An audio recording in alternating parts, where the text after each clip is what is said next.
Hello, hi everyone, welcome back to the channel. In this video lecture we will be solving this problem, best time to buy and sell stock, which is a Leetcode easy problem, and this is the very first problem of the series named the stock span problems, which we will be covering in the later videos. So in this problem we are given an array prices where each element in this prices array represents the price of the given stock on that day. So what we want to do in this problem, we want to maximize the profit by choosing a single day in the array to buy one stock and choosing a different day in the future to sell that stock. Fine. And we just have to choose 2 days in the entire array, one day to buy one stock and another day to sell that stock. And in this process we want to maximize the profit that we can achieve from this transaction. If we cannot achieve any profit, we'll return 0 by default. Fine, so that's the problem statement. Let's better understand the problem statement using an example. So here we have our prices array. In this prices array we have 6 elements, or we have 6 days. Each day we have the price for the stocks. So on the first day the price for the stock is 7 units. On the second day the price is 1 unit. On the third day the price is 5 unit, and so on. Now we want to choose exactly 2 days, one day to buy the stock and another day to sell that stock, such that the profit that we achieve is maximized. So let's say if we pick the stock on the first day, it costs us 7 units of money, and if we sell this stock on any later day, we are not going to achieve any profit because the price of the stock on these later days is less than 7. So this is not an optimal move to buy the stock on the first day. Let's buy the stock on the second day. It costs us 1 unit of price. Now I can sell the stock on any later day starting from the third day till the last day, and I want to maximize the profit. For that I will choose the day when the price of the stock is maximum, and that day is day number 5 here, this one, and the profit that I can achieve would be 6 minus 1, that is 5. Fine. Now this can be one of the possible transactions, and the profit for this particular transaction is 5 units. Let's try another transaction. Let's buy the stock on the third day. Now I can sell this stock on any day after day number 3, that is in this, and I can see the maximum element in this range is this, that is 5th integer in this array, and the profit that I can achieve by selling the stock on the 5th day would be 6 minus 5, and that would give us a profit of 1 unit. Fine, so this is another possible transaction, but this cannot be considered as an optimal transaction because I already have a better answer or a transaction with a better with more profit. Now let's consider another transaction, that is buy the stock on day number 4. So if I buy the stock on day number 4, I will sell it on day number 5 because that is the most optimal move that I can make, which will give me a profit of 6 minus 3, which is 3, which is again less than the profit which we have already made from the very first transaction here. Hence this is again suboptimal. Let's buy the stock on day number 5. So if I buy the stock on day number 5, then there is no way I can sell this stock with a profit. Hence I cannot make this transaction. Now let's buy the stock on the last day. But if I buy the stock on the last day, then I cannot sell it. So there is no scope for making any transaction for the last element. Hence the answer for this test case would be 5. The optimal transaction would be to buy the stock on day number 2 and sell it on day number 5. Fine, by making a profit of 5 units, and that's the answer. So that's the problem statement we are given, and we want to return that maximum price, that maximum profit which we can achieve from the most optimal transaction. So let's try to build the intuition to solve this problem. So here is our prices array, and I have depicted this array in the form of graph. So this bar represents the price, and these numbers 0, 1, 2, 3, they represents the days. On day number 0 the price of the stock is 7 units. On day number 1 the price is 1 units, and so on. So how can I solve this problem? How can I check for the transaction which gives me maximum profit? So for that, observe that if for any day, let's say I, if I can keep track of the minimum price from day number 0 till day number I in some variable, let's call it min or mini. So I have minimum price for the stock in the days from 0 to I.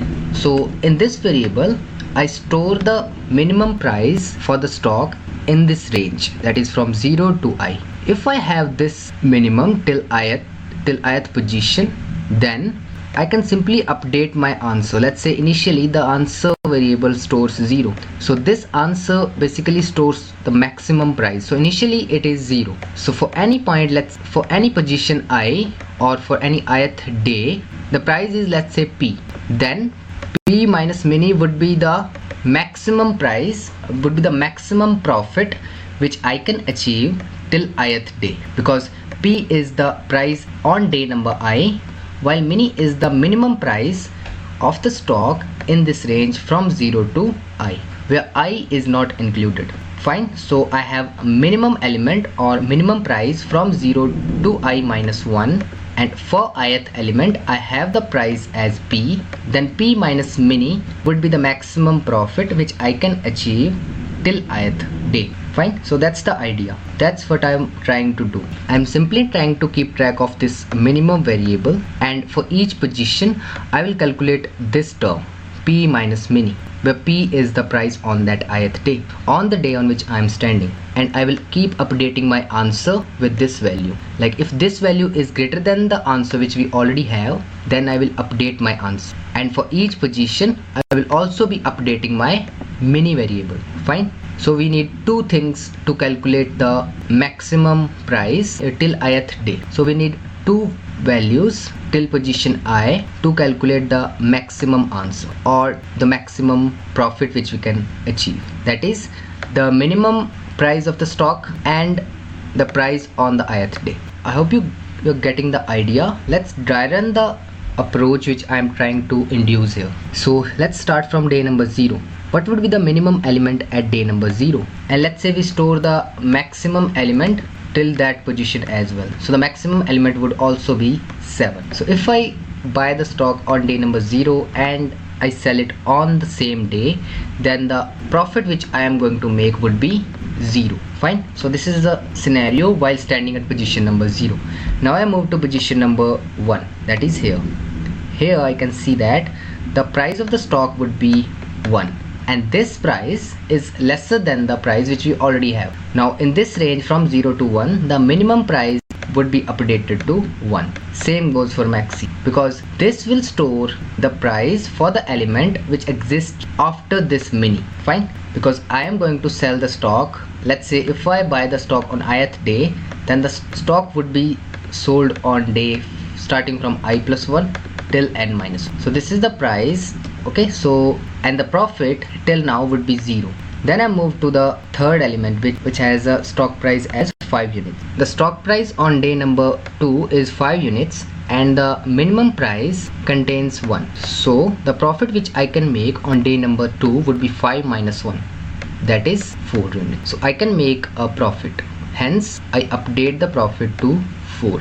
Fine. That is buy the stock on day number 1 and sell it on day number 2, and the maxi will be updated to 5 because after the day on which I bought my stock, that is on day number 1, this is the maximum element or the maximum price which we can have, that is on day number 2 price as 5, and that's why I store maxi as 5. Now I move to day number 3, and on day number 3 I can see the price is 3 units and the mini is 1. So 3 minus 1 would be 2. Is it better to sell the stock which I bought on day number 1 on day number 3? And the answer is no, because we already have a better price in my answer variable. Fine. So this would be suboptimal transaction. So I move to next day, that is day number 4. Here I can see the stock price is 6 units, and then I again ask if it is optimal to sell the stock which I bought on day number 1 here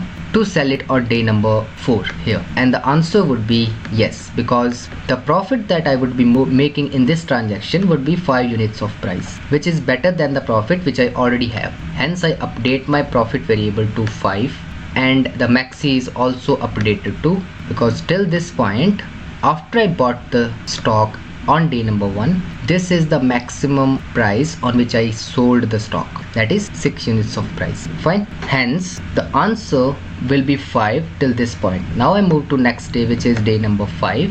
Here I can see the price of the stock is 4 units, and if I want to sell the stock on day number 5, the profit that I would be making would be 4 minus 1, that is 3. And this is not better than the price which I already have, that is 5 units. Hence it is suboptimal to sell the stock on day number 5 because you already have a better transaction. So I skip this transaction, and that's all. And the answer for this particular test case would be 5. So that's how the algorithm basically works. I hope you got the idea. Let's see the implementation part. So this is the implementation of the idea which I explained in the last video. So before you jump into my implementation, please try to implement the solution by yourself. Implementing the idea yourself would make you a better program. So this is a max profit function which takes in the prices array. This is the answer variable which stores 0 initially. This is mini variable which stores the minimum price for the stock till ith position or ith day, and this is the maximum price which we can have after the day on which I bought the stock. So if I bought the stock on ith day, then this maxi will store the maximum element from I plus 1 till the position on which I am standing, let's say j. Then I calculate the length of the prices array, then I iterate over the prices array, and here I'm checking if the price on any particular day is lesser than the price which we already have in the mini variable. So here the stock is cheaper. If it is the case, then it would be optimal to buy the stock on this day. Hence I update the mini variable with this element, and similarly I update the maximum variable with this element, because the maxi will store the price starting from I plus 1 till j, where j is basically the element on which I am currently standing, and currently I am standing on I. Fine, because this maximum is basically the price on a later day on which I want to sell my stock, which I bought here. Then here I'm updating my maxi variable with the current price. So if the price on the current day is greater than the price which we already have, then I will be updating my maximum variable, and I will also be updating the answer variable, because maxi minus mini is basically the profit which I am getting till ith position. Fine. Finally, at the end of this function, I will be returning my answer variable, which will store the maximum profit which I can make during this process. Fine. So very simple problem. All we have to do is to figure out the transaction day when I bought the stock, the price is minimum, and on the day when I sold the stock, the price is maximum, so that I can make maximum profit out of it. Fine. So this is the implementation. Let's jump onto the time and space complexity, and we can see that we are just iterating over the prices array exactly once, and hence the time complexity would be linear, while I'm not using any extra space, therefore the space complexity would be constant. Fine. So let's jump into the implementation part. Okay, so this is max profit function which takes in the prices array and it returns the maximum profit which I can make. So I calculate the size of the prices array. So I declare mini variable which stores the price of the first day, maxi variable which stores the price on the second day, and the answer variable which stores the initial profit which is 0. So first of all, in this iteration I will be checking if the price on the ith day is lesser than the price which we already have. So in this case I will be updating the price to buy this item and the price to sell this item. So why I'm updating this maxi variable? Because let's say if I buy my stock on ith day, then I cannot sell this stock on the day before the ith day. I have to sell this stock either on the ith day or on the day after the day number I. Fine, that's why I have to update the maxi variable whenever I update my mini variable. Fine. And here I will be updating my maximum variable with the maximum price till ith position, and at last I will be updating my answer variable as well. Fine. And at the end of this function I will be returning my answer variable. Okay, so this is the implementation in C++. Let's see the implementation in other languages. This is the implementation in Java, and this is the implementation in Python language. That's all for this video. If you like the video, then hit the like button and make sure to subscribe to my YouTube channel, and I would love to take your feedback in the comments below. So I will see you in the next video. Till then, take care. Bye bye.